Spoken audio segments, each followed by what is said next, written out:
বাবাকে নিয়ে হাজারো কথা ছিল, যা বাবাকে বলা হয়নি, সুযোগ পাইনি বাবাকে বলার। 2014 সালের 18 জানুয়ারি আমার বাবাকে নৃশংসভাবে হত্যা করা হয়। আমাদের বাবাদের কেন গুম করা হয়েছিল? গুম, খুন ও নির্যাতনের শিকার পরিবারের সদস্যদের এমন আর্তনাদ রাজধানীর বাংলাদেশ চিনমৈত্রী সম্মেলন কেন্দ্রের মতবিনিময় সভায়। আমার একটাই অনুরোধ, যেন ওসি কেফাতুল্লাহ আর এসআই জাবেদের ফাঁসি হয়। তারা তাদের পরিচয় দিয়ে আমার স্বামীকে নিয়ে গেছে। এই পুলিশের বিচার আমি চাই।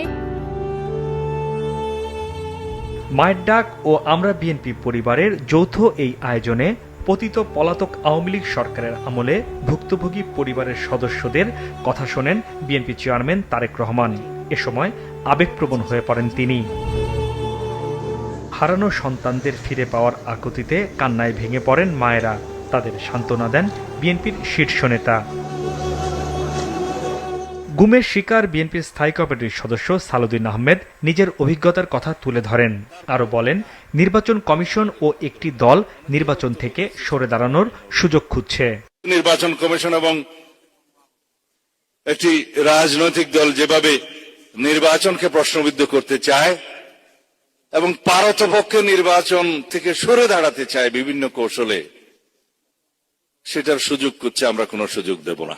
সভায় তারেক রহমান বলেন, অতীতের মতোই স্বজনহারা পরিবারের পাশে থাকবে বিএনপি। রাষ্ট্র কখনোই আপনাদেরকে ভুলে যেতে পারে না।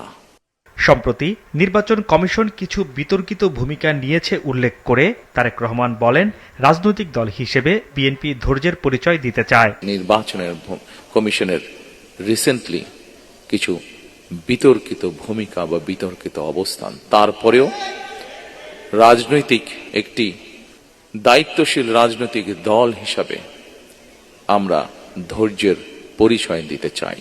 বিএনপি কর্মীরা আন্দোলনের কৌশলের নামে গুপ্ত কিংবা সুপ্ত বেশ ধারণ করেনি বলেও মন্তব্য করেন তিনি। কৌশলের নামে গুপ্ত কিংবা সুপ্ত বেশ ধারণ করেনি বিএনপির কর্মীরা।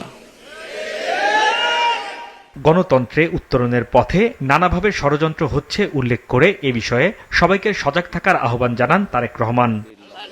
হাসনাইন তানভীর, মাছরাঙা সংবাদ, ঢাকা।